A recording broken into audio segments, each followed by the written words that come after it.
Former Prime Minister Helen Clark has described the loss of Jacinda Ardern from politics as, quote, devastating for women around the world. She says women in politics need strong networks to be able to cope with the abuse of sexism they get, made worse by social media. It follows revelations by the Herald that female Auckland councillors asked for a meeting with managers about what's being called a boys' club environment. I want to come to you first, Sue Kedgley, as a former MP for some years.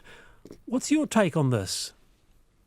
Well, I think Helen Clark is absolutely right. That, and I think in particular, the abuse that Jacinda experienced was horrifying and was shameful.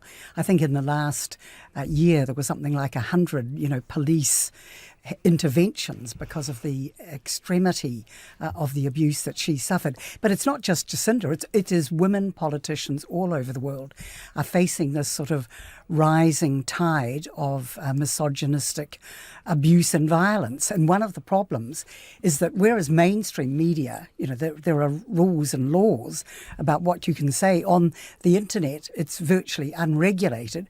And so people can get away with saying any sort of abuse and anonymously and without consequence. So I agree completely with her, but I do think that one of the solutions is not simply women standing together and supporting each other.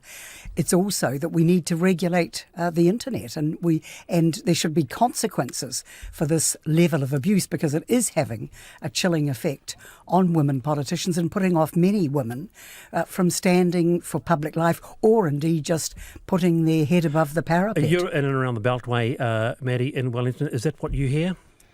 Yeah, I agree with Sue on one level, but I disagree with Helen Clark. It wasn't devastating that we lost Jacinda Ardern. She came, she conquered, she got on with her life. Everyone comes and goes from politics eventually, and I'd argue that she went out on a high. There's nothing devastating about that.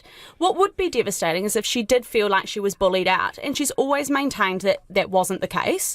Regardless, we do need to wake up to what is, like a lot of blatant sexism that exists on all sides of politics. I really want that to be noted, and we need to acknowledge that the perpetrators are both men and women. Annabelle, on Jacinda Ardern, Maddie is right. I don't. In the sense that she didn't pinpoint her departure around bullying or anything like that. No, but I think when you're receiving credible death threats regularly and often, you don't really have much of a choice, and perhaps she chose not to speak to it because she didn't want those people to feel like they had won.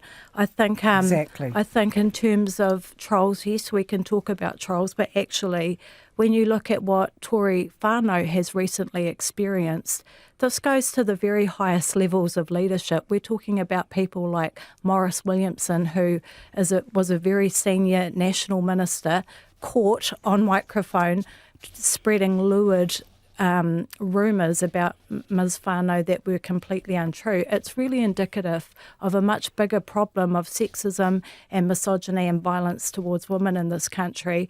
That's the top of the iceberg. Underneath you have stories like the one RNZ broke today about Maxine Puhi, a young mother, murdered by her partner after suffering years of domestic abuse. We've got a shameful track record in this country in terms of how we treat our wahine, and what we see with our politicians is part of a much bigger story, I think. So what do you think it sends aspiring politicians today, Sue Kedgley, as a person who was in that seat for many years? Well, there's no question that it's chilling.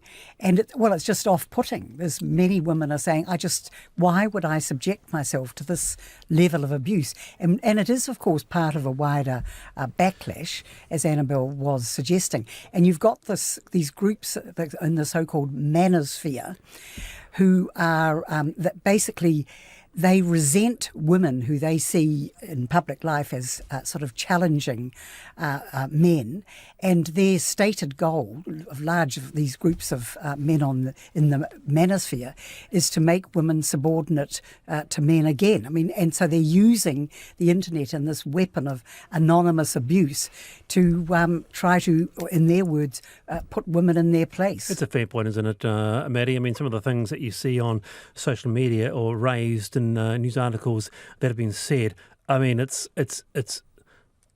disgraceful.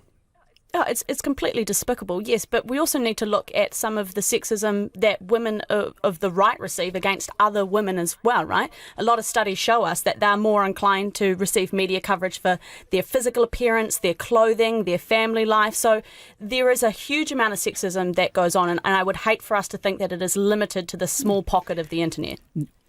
It is, I could completely agree, it is bipartisan when it comes to women. It's bipartisan. Annabelle? Yeah, I don't actually recall anyone saying that women on the right don't have to tolerate gendered criticism.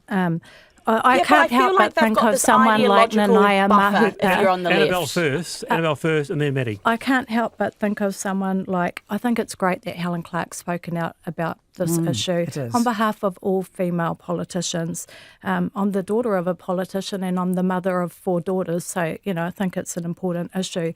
I can't help but think of someone like Nanaia Mahuta, who tolerated years of gendered and racist abuse and cartooning even, some of the most abhorrent stuff that political cartoons probably, that New Zealand has ever seen. Unlike Jacinda, though, Nanaia can't escape overseas where her leadership is celebrated. She has to stay here in Aotearoa because this is her home and her people need her. But if we want to continue to have broad representation, in our parliament and in our local councils, we really need to address this issue for women on the left, women on the right, just women in general. Going along on this one, final response there, Maddison, you wanted to jump on in? We'll keep moving along, but okay. I do agree with Annabelle that no woman has faced it as bad as Helen Clark did.